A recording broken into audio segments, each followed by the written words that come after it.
The lawyer's office sat at the edge of a small mountain town 2 streets down from the bakery my grandmother used to walk to every morning. I arrived early. The waiting room smelled faintly of coffee and old paper.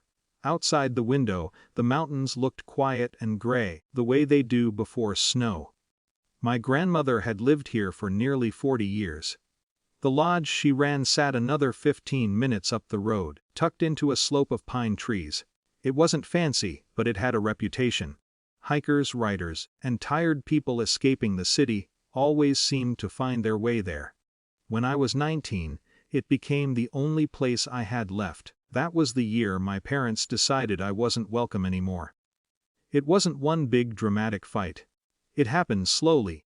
Arguments about the choices I was making, the work I wanted to pursue, the people I spent time with. Eventually, the conversations stopped sounding like disagreements and started sounding like verdicts.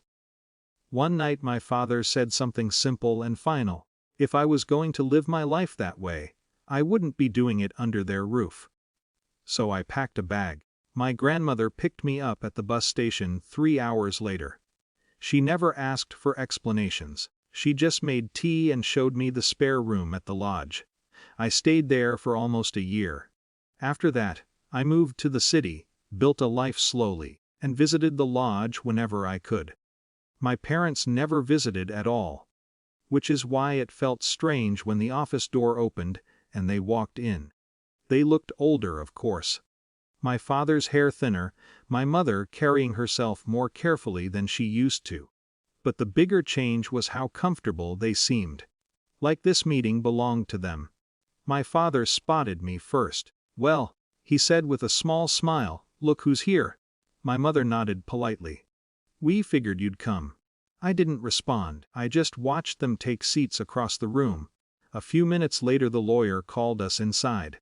The office itself was small, just a desk, 3 chairs, and a long window looking out toward the mountains. My parents sat down as if they'd done this many times before. My father leaned back and folded his hands. "So," he said lightly, "that lodge of hers, quite a place." The lawyer opened a folder, but didn't start reading yet. My mother glanced toward me. "It could be something really special," she said. "Your father and I were just talking about it on the drive up." My father nodded. "Tourism's booming around here. With the right renovations, that property could be turned into a real family business." He said it casually, like the word family had never been interrupted.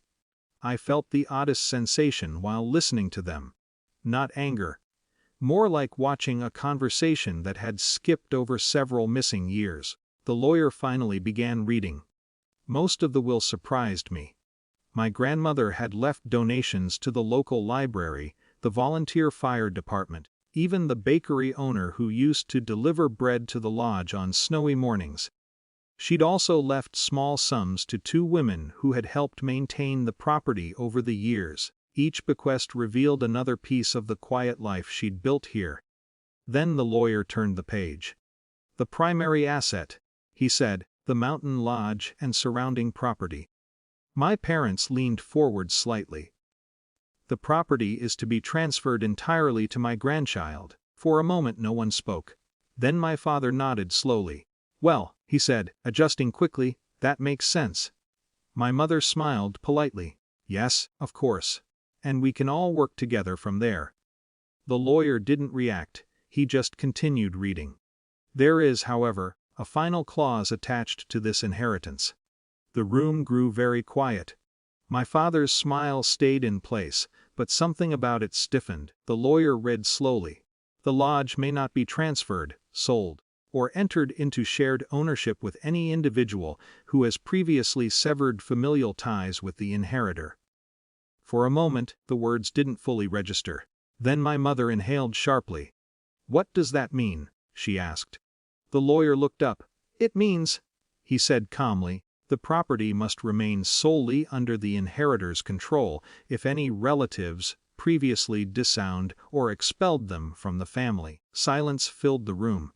My father's expression changed first.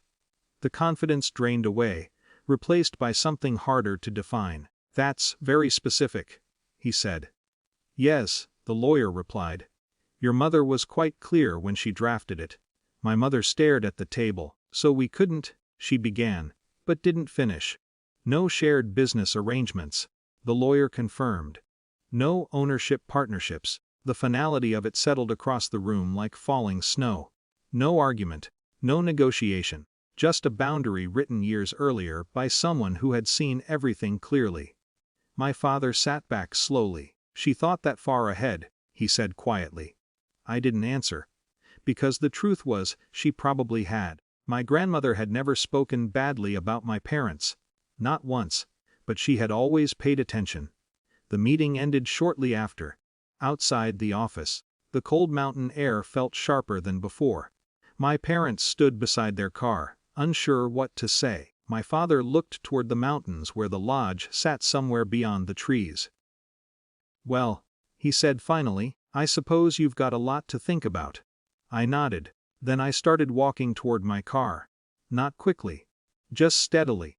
The road that led up to the lodge curved through the forest, the same road my grandmother had driven down to pick me up years ago.